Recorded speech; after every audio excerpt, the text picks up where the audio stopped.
ഒരു പ്രായത്തിന് ശേഷം കല്യാണം കഴിക്കാത്തവരുടെ അടുത്ത് കല്യാണം അല്ല കല്യാണം കഴിക്കാത്തവരുടെ ഞാൻ അടുത്ത് എല്ലാവർക്കും ആലോചിച്ചറിയാം ഭയങ്കര 2025 ഏതെങ്കിലും ഒരു ഇന്റർവ്യൂല് കല്യാണത്തെ പറ്റി കല്യാണത്തെ ചോദിക്കാൻ കുറിച്ച് പറയാത്ത ഒരു ഇന്റർവ്യൂ ചെയ്യണമെന്ന് വിചാരിച്ച, പക്ഷെ അവസാന നിമിഷം പറഞ്ഞു. അതും തകർത്തു. ആ പക്ഷെ പറഞ്ഞു അല്ല ഞാൻ ചോദിക്കാൻ വരുന്നത് അങ്ങനെയല്ല, ചേട്ടൻ ചിന്തിക്കത്തില്ല. അതായത് ഇപ്പം കല്യാണം കഴിക്കാത്തവരുടെ എല്ലാവർക്കും ഒരു സഹതാപമാണ്, അയ്യോ പാവം എന്നൊക്കെ. ശരിക്കും ഈ ബാച്ചിലർ ലൈഫ് അല്ലേ അടിപൊളി? എങ്ങനെയുണ്ട് ചേട്ടന്റെ ബാച്ചിലർ ലൈഫ്? അടിപൊളിയാ. അതെ, എനിക്ക് ഓർമ്മ പറഞ്ഞ കൂട്ടുകാരുണ്ട്, അവരെല്ലാം കല്യാണം കഴിഞ്ഞ ഞങ്ങൾ ഒരു നേരം ആകുമ്പോൾ എല്ലാവരും കൂടെ ഒരുമിച്ച് ഒരു സ്ഥലത്തിരിക്കും. ഞങ്ങൾ 5-8 പയ്യന്മാരുണ്ട്, അവരെല്ലാം കല്യാണം കഴിഞ്ഞ മക്കളുള്ളതാണ്. ഒരു 9 മണി ഒക്കെ ആവുന്ന സമയത്ത്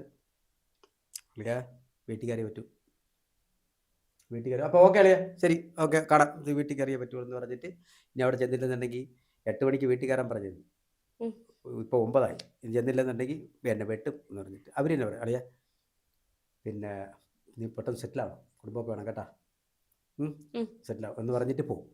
പിറ്റേന്ന് അവന്മാരെന്ന് പറയും, എൻ്റെ പൊന്നളിയെ കെട്ടല്ലേ അളിയ, എൻ്റെ പൊന്നളിയെ കെട്ടല്ലേ എന്ന് പറഞ്ഞിട്ട് സംസാരിച്ച് വൈകുന്നേരം വീണ്ടും അളിയാ വീട്ടിൽ കയറണം, 9 മണി കയറിയേ പറ്റുള്ളൂ, അളിയ ഒരു ഫാമിലി പെട്ടെന്നാവണം കെട്ടണം എന്ന് പറയും.